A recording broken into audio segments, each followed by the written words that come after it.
देखो, Donald Trump ने एक बार फिर से भारत को बहुत बड़ा झटका दे दिया है। देखो, ट्रंप की स्ट्रैटेजी ना बिल्कुल सिंपल है। पहले भारत की तारीफ करो कि India is great, Modi is my best friend, happy birthday खेलो, और उसके जस्ट 1 घंटे बाद भारत के ऊपर प्रतिबंध लगा दो जिससे गांड फट के हाथ में आ जाए। देखो, हुआ कुछ ऐसा है, ट्रंप ने 2018 में अमेरिका द्वारा जो प्रतिबंध चाबार पोर्ट से हटाए गए थे, उसके बाद भारत ने 10 साल के लिए चाबार पोर्ट को लीज पे ले लिया गया था। तो उस वेवर को ना वापस से अमेरिका ने विड्रॉ कर लिया है। अब वापस से चाबार पोर्ट पे प्रतिबंध लग गए हैं। मतलब भारत को एक बहुत बड़ा झटका लगा है, क्योंकि अमेरिका का कहना यह है कि इस प्रोजेक्ट की वजह से ईरान को फंडिंग हो रही है और ईरान इससे पैसा कमा रहा है। देखो, एक बात आप समझ लो, आने वाले समय में अब वो अगले महीने, अगले दिन, अगले साल या 6 महीने बाद कभी भी अमेरिका ईरान के ऊपर अटैक करेगा, ये बात पूरी तरीके से कंफर्म है।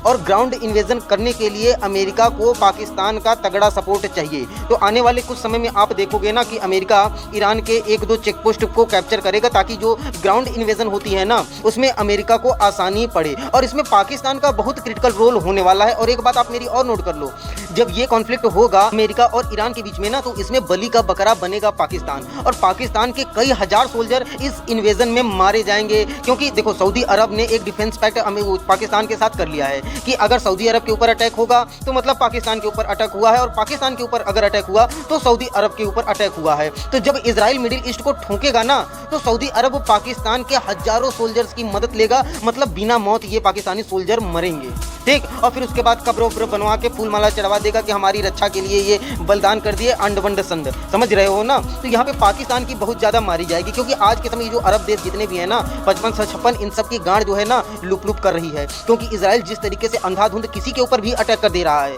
कतर के बारे में तो किसी ने सोचा नहीं, वो कतर में जाके बम गिरा के चला आया, और अब तुर्की की गांड फटी पड़ी है कि कहीं हमें ना पी ले। तो एक बात समझ लो, आने वाले टाइम में ना डोनाल्ड ट्रंप की नहीं, अमेरिका की जो हैवी प्लानिंग है ना, वो ईरान को बहुत ज़्यादा महंगा पड़ने वाली है। क्योंकि अमेरिका ईरान को पूरी तरीके से न्यूट्रलाइज करना चाहता है कि आने वाले 15-20 सालों तक ईरान कुछ भी ना कर पाए। अब इसमें एक चीज़ और आप समझ लीजिए, अब इतना आसान भी नहीं होगा, क्योंकि चाइना और रूस ईरान के सपोर्ट में खड़े रहेंगे। और मुझे तो लगता है कि कहीं जब अमेरिका युद्ध लड़े तो ये भी अपनी सैन्य मदद ईरान को ना दे दे, और अगर ऐसा होगा ना तो ये युद्ध बहुत ज़्यादा आगे बढ़ जाएगा।